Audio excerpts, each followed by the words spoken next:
Assalamualaikum warahmatullahi wabarakatuh. Perkenalkan, nama saya Arjun Maulana dengan NIM 073002100006, kelas A, jurusan Teknik Pertambangan Universitas Trisakti. Sebelumnya, izinkan saya untuk memaparkan hasil ujian tengah semester saya untuk mata kuliah batubara. Soal yang pertama yaitu jelaskan gambar di bawah ini yang berkaitan dengan genesa dan geologi batubara. Untuk genesa batubara, seperti yang kita ketahui, genesa batubara itu eh, mencakup mengenai pembentukan batubara, mulai dari gambut atau petrification dan tahap pembentukan batubara atau qualification. Pada tahap pembentukan batubara qualification ini merupakan tahap lanjutan dari tahap pembentukan petrification atau tahap pembentukan gambut. Jadi tahap pembentukan batubara qualification ini mencakup mengenai tekanan, suhu, perlapisan, dan sedimentasi dari batubara. Lalu untuk gambar dari 1A ini merupakan usia geologi dari batubara. Usia dari geologi batubara di mana mempunyai era atau zaman, yaitu 3 zaman, yaitu Paleozoikum, Mesozoikum, dan Cenozoikum. Dan untuk periodenya ada periode Carboniferous, Permian, Triasik, Jurassic, Cretaceous, Tertiary, dan Quaternary. Untuk wilayah Eastern USA ini terdapat batu bara pada era Paleozoikum di periode Carboniferous sampai dengan Permian dengan skala waktu sekitar 270 juta tahun yang lalu hingga 320 juta tahun yang lalu. Dan untuk United Kingdom, Jerman, Poland, dan Czech Republic ini terdapat di era Paleozoikum dengan periode Carboniferous dengan skala waktu berkisar 270 juta tahun yang lalu hingga 320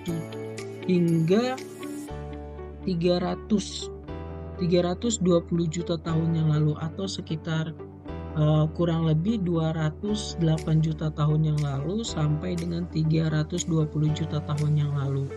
Lalu untuk cis ini terdapat di era Paleozoikum, yaitu karbon pada periode Carboniferous dan Permian. Pada periode Carboniferous dan Permian ini, cis terdapat skala waktunya yaitu sekitar 250 juta tahun yang lalu hingga 320 juta tahun yang lalu.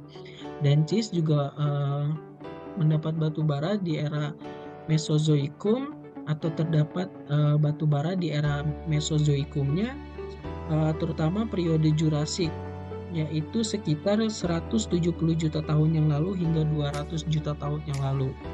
Lalu untuk China sendiri ini merupakan terbesar di era Paleozoikum untuk periode Carboniferous sampai dengan Permian, yaitu dengan skala waktu sekitar 250 juta tahun yang lalu hingga 320 juta tahun yang lalu.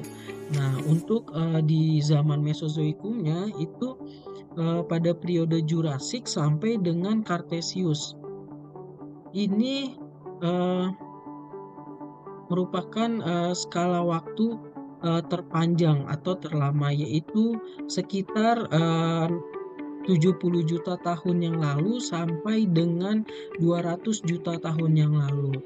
Sedangkan untuk Australia, India, dan South Africa sendiri itu terdapat di zaman Paleozoikum, khususnya untuk periode Permian, yaitu sekitar 250 juta tahun yang lalu sampai dengan 270 juta tahun yang lalu. Dan untuk Western Canada ini di era atau zaman Mesozoikum pada periode Tertiary, Cretaceous sampai dengan Jurassic ini mempunyai skala waktunya sekitar 50 juta tahun yang lalu sampai dengan 150 juta tahun yang lalu. Dan untuk Colombia dan Venezuela ini terdapat di era Mesozoikum dan Cenozoikum. dengan periodenya itu Cretaceous dan Tertiary. Dengan skala waktunya itu berkisar antara 30 juta tahun yang lalu sampai dengan 70 atau 80 juta tahun yang lalu. Lalu untuk Indonesia sendiri ini terdapat di zaman Cenozoikum pada periode ke Tertiary. Ini untuk skala waktunya itu berkisar kurang lebih 30 juta tahun yang lalu. Dan jika disimpulkan untuk ring batubara Indonesia, kemudian Western USA, Colombia dan Venezuela ini merupakan ring batubara terendah, yaitu lignit. Dan untuk Eastern USA, United Kingdom, Jerman, Poland, Czech Republic, China, kemudian Australia, India, dan South Africa ini bisa dikatakan dengan rank batubara tertinggi, yaitu antrasit. Dan untuk CIS juga Cina, kemudian untuk Western Canada ini bisa dikatakan sebagai rank batubara yang sedang atau bituminus atau subbituminus.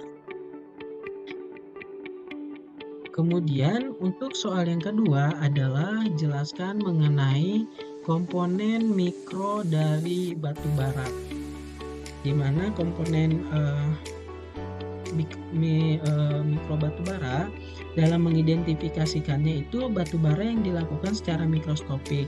Terdapat bahan-bahan organik pembentuk batubara yang disebut dengan maseral. Maseral dalam batubara dapat dikelompokkan dalam 4 kelompok utama, yaitu kelompok vitrinitis, inertinitis, liptinitis, dan as. Untuk kelompok vitrinitis merupakan maseral utama dan paling dominan dalam batubara, yang berasal dari pengawetan hancuran bahan tumbuhan seperti batang, akar, daun, termasuk beberapa pengisi jaringan sel dalam berbagai bentuk. Vitrinitis umumnya merupakan bahan penyusun utama batubara yang lebih dari 80%. Melalui pengamatan mikroskop, refraksi grup vitrinit memperhatikan warna coklat, kemerahan hingga gelap tergantung dari ubahannya, di mana semakin tinggi ubahannya maka semakin terang. Semakin tinggi peringkat batubara maka semakin gelap warna maseralnya. Klasifikasi vitrinitis ini yaitu yang pertama ada telovitrinit, yang merupakan jenis maseral yang berasal dari batang, akar, dan serta daun. Dan gambar di bawah ini merupakan gambar dari telovitrinit. Lalu ada detrovitrinit. Detrovitrinit merupakan jenis maseral yang berasal dari pecahan vitrinit lainnya.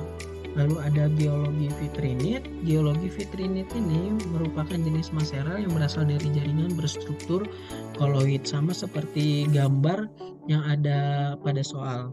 Lalu ada kelompok liptinitis. Kelompok liptinitis merupakan sekelompok mineral atau material penyusun batubara yang berasal dari tumbuhan yang tidak dapat dilembabkan atau non-permeable plant matter. Liptinitis umumnya mempunyai kandungan yang kaya akan hidrogen yang tinggi. Klasifikasi liptinitis yaitu ada cutinit, yang umumnya mengacu dan mengarah pada konstituen organik fosil yang terbentuk dari kutikula dan daun dan batang. Gambar di bawah ini merupakan contoh dari cutinit. Kemudian ada sporinit. Sporinit merupakan istilah yang digunakan untuk maseral dari sekelompok liptinit yang terbentuk dari spora dan serbuk sari.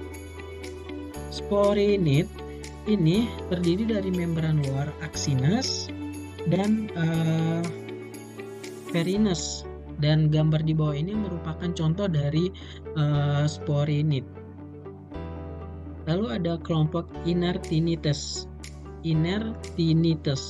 Maseral inertinitas berasal dari perubahan secara kimia biokimia kayu dan jaringan lain atau proses decarboxylation yang disebabkan oleh jamur dan bakteri dan senyawa-senyawa yang teroksidasi.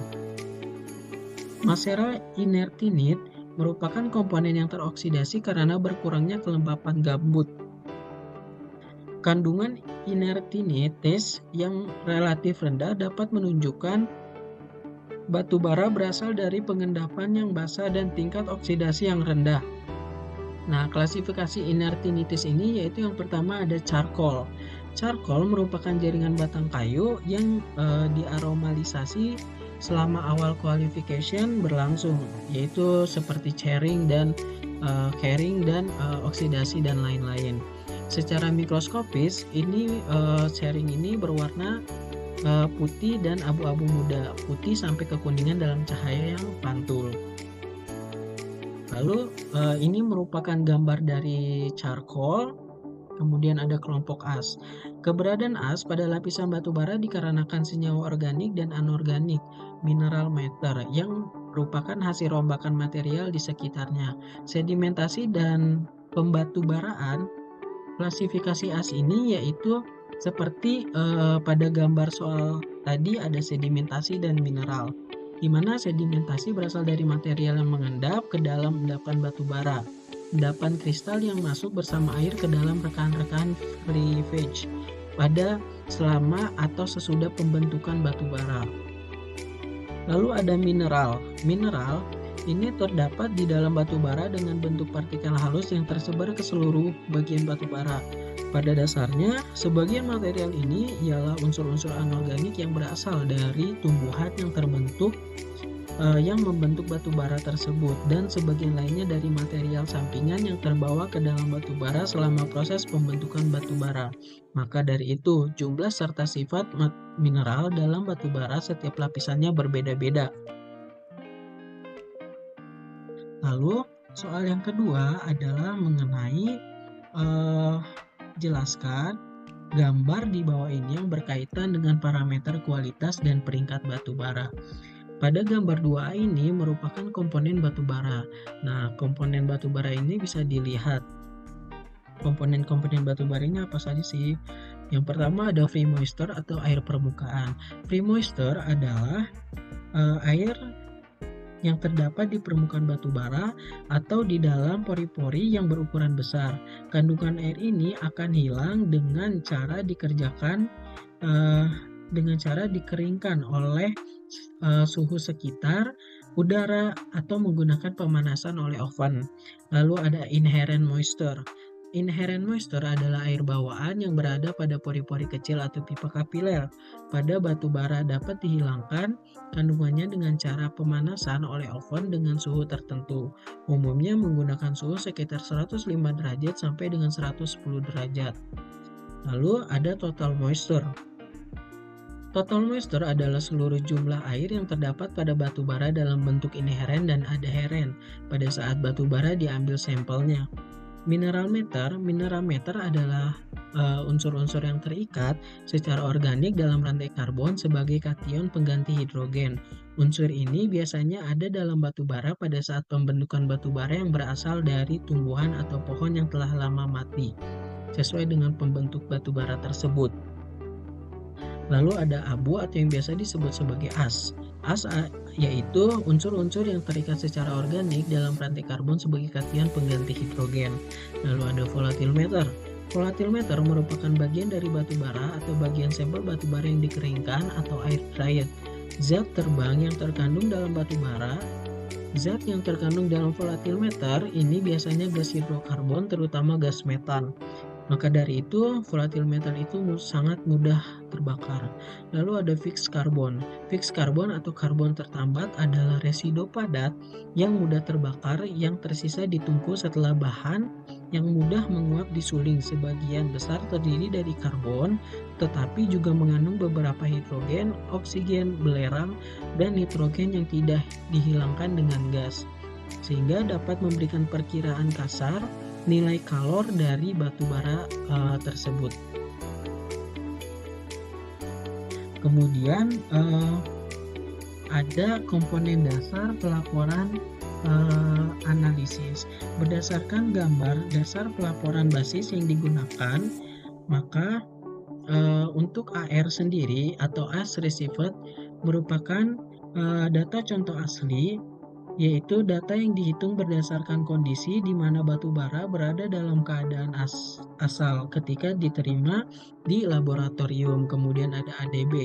ADB sendiri ini merupakan hydrate basis atau dasar kering udara yang datanya ini diperoleh dari laboratorium, di mana contoh dikeringkan pada suhu kamar. Lalu ada DB. DB atau dry basis merupakan data yang dihitung berdasarkan teori bahwa air lembab dalam batu bara telah hilang. Lalu ada DAF atau dry as free yang merupakan data yang dihitung berdasarkan teori bahwa batu bara tersebut kering dan bebas abu. Lalu ada DMMF yaitu dry mineral matter free, di mana data yang dihitung berdasarkan teori bahwa batu bara tersebut kering dan bebas mineral matter atau abu dan belerang. Kemudian selanjutnya ada mengenai soal nomor 2B, yaitu mengenai peringkat batu bara. Dan ini merupakan tabel dari peringkat batu bara. Secara umum, peringkat batu bara ini terbagi menjadi 4, yaitu lignit, subbituminus, bituminus, dan antrasit.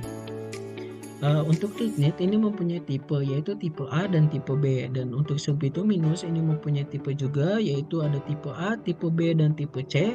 Dan untuk bituminus ini mempunyai tipe, yaitu low volatil, medium volatil, high volatil A, high volatil B, dan high volatil C. Dan untuk antrasit sendiri mempunyai tipe juga, yaitu ada meta antrasit, antrasit, dan semi antrasit. Dan untuk lignit dan subbituminus ini merupakan peringkat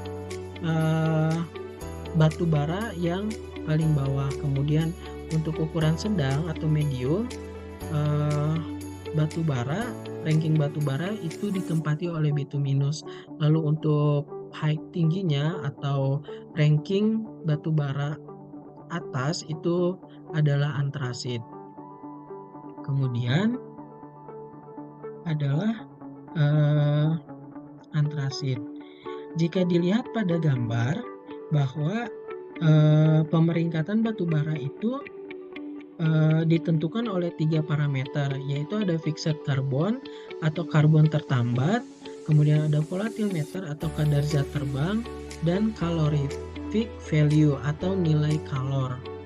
Nah, dimana untuk tingkat batu bara yang tinggi kita menggunakan parameter fixed karbon.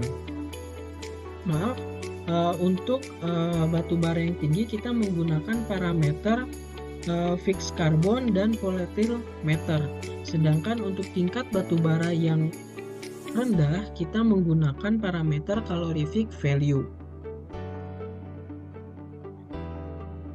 Kemudian pada soal nomor 3, jelaskan metode tambang dalam batu bara. Untuk metode tambang dalam batu bara saya menggunakan 2 sistem, yaitu sistem tambang terbuka dan sistem tambang tertutup. Dan untuk sistem penambangan terbuka batu bara saya menggunakan metode auger mining. Dan gambar di sebelah merupakan sketsa dari metode auger mining. Metode auger mining itu apa sih? Metode auger mining atau auger mining method adalah metode untuk high wall yang ada di permukaan atau outcrop dari batu bara dengan pengeboran atau pengangkutan atau mengangkut bahan bukaan kedalaman lapisan batu bara di bawah overburden. Walaupun overburden tidak dihilangkan, batu bara dapat diekstrak dengan cara bor atau alat penambangan yang bekerja di bawah tanah. Nah, untuk auger mining method ini dilakukan dengan cara menambang endapan batu bara itu di dinding-dinding open pit. Lalu biasanya dilakukan bila tambang terbuka sudah mencapai pit limitnya. Dan untuk batasan auger mining method itu batasan di mana tambang sudah tidak ekonomis lagi dilakukan dengan tambang terbuka. Lalu di bawah ini merupakan gambar-gambar dari proses penambangan auger mining, mulai dari alat hingga proses pengeboran dari auger mining ini untuk mengambil sampel dari batu bara. Lalu untuk auger mining ini mempunyai keuntungan untuk menggunakan metode ini. Keuntungan untuk menggunakan metode auger mining ini yaitu yang pertama adalah laju penetrasi, mulai dari laju penetrasi, yang kedua volume perusakan tinggi dalam waktu yang sangat singkat saja, lalu yang ketiga tingkat polusi juga suaranya lebih rendah, kemudian yang keempat itu tidak memerlukan medium pembilas untuk membersihkan kompresor dan pompa pembilas. Yang di atas ini merupakan gambar dari proses auger mining ya. Lalu untuk penambangan bawah tanah batu baranya saya menggunakan metode room and pillar. Dan di sebelah ini merupakan gambar sketsa dari room and pillar. Nah, untuk room and pillar adalah salah satu metode penambangan bawah tanah underground mining yang memanfaatkan cadangan yang tidak diekstrasi sebagai penyangga yang disebut sebagai pilar. Pada praktiknya, area yang ditambang dibagi terlebih dahulu ke dalam bagian-bagian yang disebut dengan panel, di mana pengambilan batu bara dilakukan di dalamnya.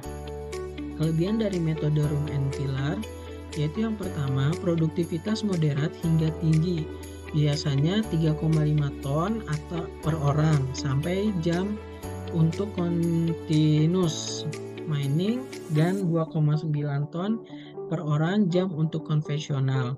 Lalu yang kedua, biaya penambangan moderatnya itu relatif cost 10-25%, bergantung pada komoditi, rata-ratanya adalah 20%. Lalu untuk kemajuan penambangan moderat hingga tinggi, yang keempat ada recovery sedang hingga bagus, yaitu berkisar 70-90% dengan mengambil pilar. Lalu dilusi moderatnya hingga rendah, yaitu berkisar 0-40%. Umumnya cocok untuk mekanis dan kegiatan yang terpusat. Lalu cocok untuk berbagai kondisi atap juga, dan ventilasi juga mudah ditingkatkan dengan adanya beberapa bukaan. Lalu kekurangan dari room and pillar ini apa sih? Kekurangan dari metode room and pillar ini yang pertama adalah sangat atau mudah terjadi caving atau subsidence dengan diambilnya pilar. Lalu yang kedua, metode tidak fleksibel atau layoutnya kaku, kemudian tidak selektif tanpa disposal. Lalu yang ketiga, recovery-nya jelek, yaitu sekitar 40-60% saja tanpa pengambilan pilar. Dan tegangan dan beban pada penyangga meningkat dengan meningkatnya kedalaman. Yang kelima, biaya kapital tinggi untuk mekanisasinya. Lalu untuk development biasanya membutuhkan area yang luas karena beberapa bukaan dan ada potensi keamanan dan kesehatan khususnya di tambang batu bara. Lalu di bawah ini merupakan gambar dari contoh room and pillar mining atau metode room and pillar. Kemudian soal nomor 4A yaitu fenomena reduksi batu bara. Jelaskan fenomena reduksi batu bara dari impact, atrisi, shear, dan kompresi. Fenomena impact atau biasa disebut dengan tumbukan merupakan fenomena yang terjadi ketika tumbukan seketika dari satu benda yang bergerak terhadap benda lainnya. Tujuan dari tumbukan ini adalah untuk mengetahui dampak tumbukan terhadap sampel uji, umumnya untuk bahan yang keras, setengah keras, dan rapuh, serta untuk memperoleh hasil yang berukuran keras, sedang, dan halus. Lalu yang kedua, fenomena reduksi batubara atrisi atau accretion atau yang biasa disebut dengan goresan merupakan fenomena di mana wujud reduksi yang diakibatkan oleh pergeseran dua permukaan keras terhadap suatu material. Umumnya untuk mendapatkan hasil yang sangat halus dari bahan yang lunak dan tak abrasif. Lalu ada shear atau yang biasa disebut sebagai pemotongan. Umumnya fenomena ini terdiri dari pengaruh pemangkasan dan pemotongan untuk memperoleh hasil dari ukuran yang pasti dengan hanya sedikit atau tidak ada halusan sama sekali. Lalu untuk compression atau yang biasa disebut sebagai kompresi, ini merupakan fenomena yang dibuat ketika material dijebak di antara dua permukaan keras dengan meninggalkan tekanan terhadap suatu atau terhadap satu dengan yang lainnya. Kemudian, jelaskan tujuan dilakukannya reduksi. Nah, tujuan dilakukannya reduksi itu apa saja sih? Tujuan dilakukannya reduksi antara lain yang pertama adalah untuk menghasilkan ukuran dan bentuk partikel yang sesuai dengan kebutuhan pada proses berikutnya. Lalu yang kedua, membebaskan atau meliberasi mineral berharga dari material pengotornya. Lalu yang ketiga adalah memperluas permukaan partikel agar dapat mempercepat kontrak dengan zat lain, misalnya yaitu dengan cara reagen flotasi. Lalu soal yang terakhir yaitu jelaskan alat-alat reduksi yang biasa digunakan di tambang batu bara. Nah, untuk alat-alat reduksi yang biasanya digunakan di tambang batu bara yaitu yang pertama umumnya adalah pulverizer. Pulverizer biasanya menerima batuan umpan dan mereduksinya menjadi sangat halus dalam bentuk bubuk. Nah, terdapat 4 proses dalam proses pulverisasi batu bara, yakni yang pertama adalah pengeringan atau drying, di mana batu bara dilewatkan melalui suatu pulverizer dimasukkan dengan penggunaan udara panas dari pemanas batu bara. Selama proses pulverisasi, area permukaan partikel batu bara meningkat tajam terhadap eksposur udara. Air bawaan dan air permukaan batu bara direduksi oleh udara panas. Lalu ada proses penggerusan atau grinding. Pada tahap penggerusan ini terdapat 3 penggerusan, yaitu ada tumbukan atau impact, shear, dan attrition. Lalu ada proses sirkulasi. Proses sirkulasi yaitu udara primer yang merupakan metode sirkulasi batu bara melalui pulverizer. Sirkulasi udara juga penting dalam mempermudah untuk pembuangan material berat seperti pirit, logam lainnya, menggunakan gaya sentripetal yang mungkin dapat merusak mekanisme penggerusannya. Lalu ada proses classification. Proses classification atau proses klasifikasi merupakan sirkulasi udara, merupakan proses di mana sirkulasi udara juga dapat digunakan untuk mengklasifikasi produk dari batu bara hasil pulveris sebelum dibawa ke ruang pembakaran. Nah, classifier ini berada pada puncak mill.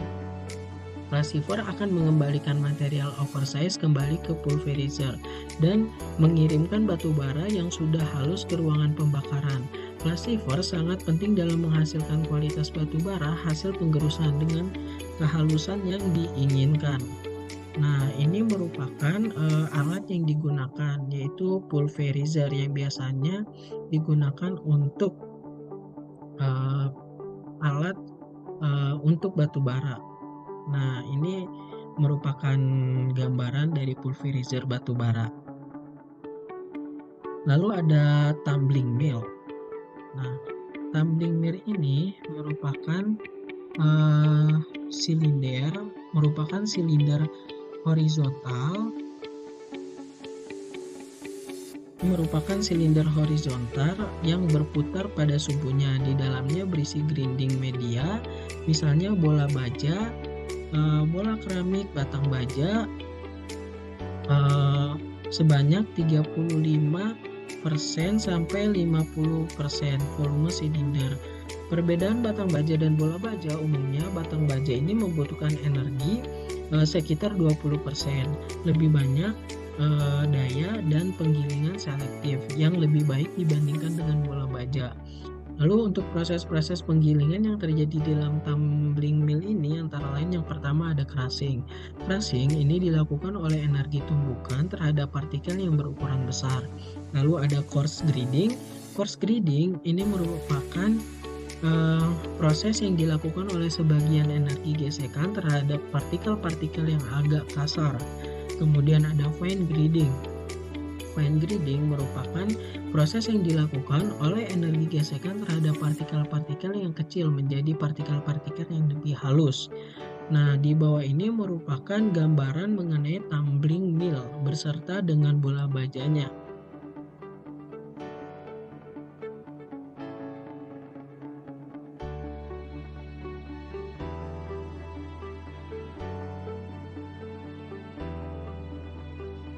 Selanjutnya, ada mengenai alat Osborne Rotary Breaker. Osborne Rotary Breaker umumnya bekerja berdasarkan metode gravitasi untuk menghancurkan batu bara dengan cara yang sangat efisien melalui atrisi.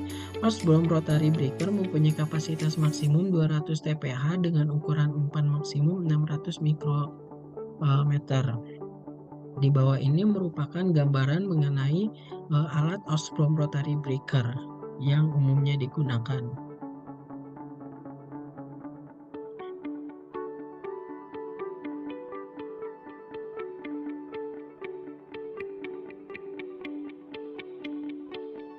Baik, sekian dari presentasi saya. Jika ada kesalahan mohon dimaafkan. Wabillahi taufiq wal hidayah. Wassalamualaikum warahmatullahi wabarakatuh. Terima kasih.